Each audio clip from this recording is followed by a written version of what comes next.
Бишкектен Жалал Абадка маркумдун сөөгүн алып келе жатышкан 3 адам каза тапты.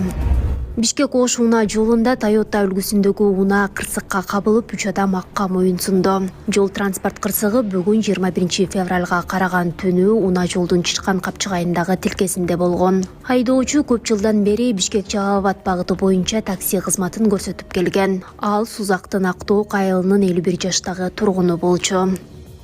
Маркум көп жылдан бери өзүнүн Toyota Alphard үлгүсүндөгү унаасы менен Бишкек-Жалал Абад каттамы боюнча такси кызматын көрсөтүп жаткан. Бул жолкусунда кардарлар Бишкекте жакын тууганы каза болуп калганын, анын сөөгүн Жалал Абадка жеткирүү керек экенин айтып жалдашкан экен. Унаада жүк 200дөн тышкары 3 киши бара жатыптыр. Айдоочу уктап кетип кырсыкка кабылганы айтылып жатат. Унаада келе жаткан 3 киши тең окуя болгон жерде көз жумду.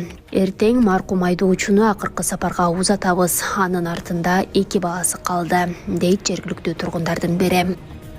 Кыргызстан менен Тажикстандын тарыхый макулдашуусу. Кыргыз-Тажик чек арасын делимитациялоо боюнча документке эки өлкөнүн улуттук коопсуздук боюнча мамлекеттик комитетинин жетекчилери Камчыбек Ташиев менен Саймумин Ятимов кол койду. Маанилүү иш-чара Бишкекте өткөн. Буга чейин эки өлкө талаштуу аймактарын тактаган.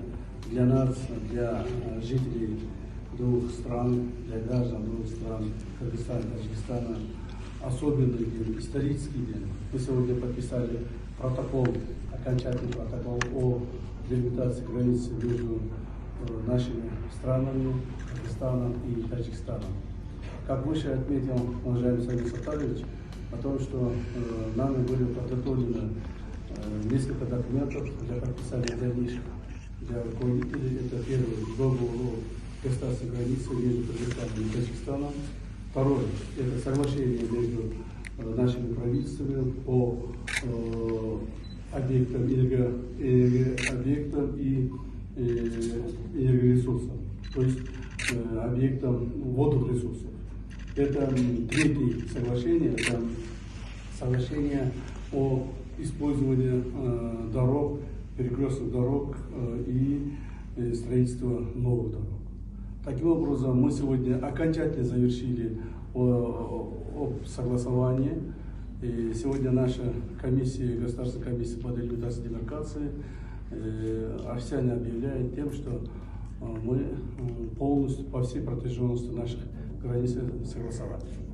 Я в этой работе благодарю всех членов нашей комиссии обоих государств. И особенно я хотел бы поблагодарить уважаемого Сагина Сатаровича за то, что он действительно оказал очень большое содействие совместно с нашими группами данную работу завершили. Спасибо. Спасибо.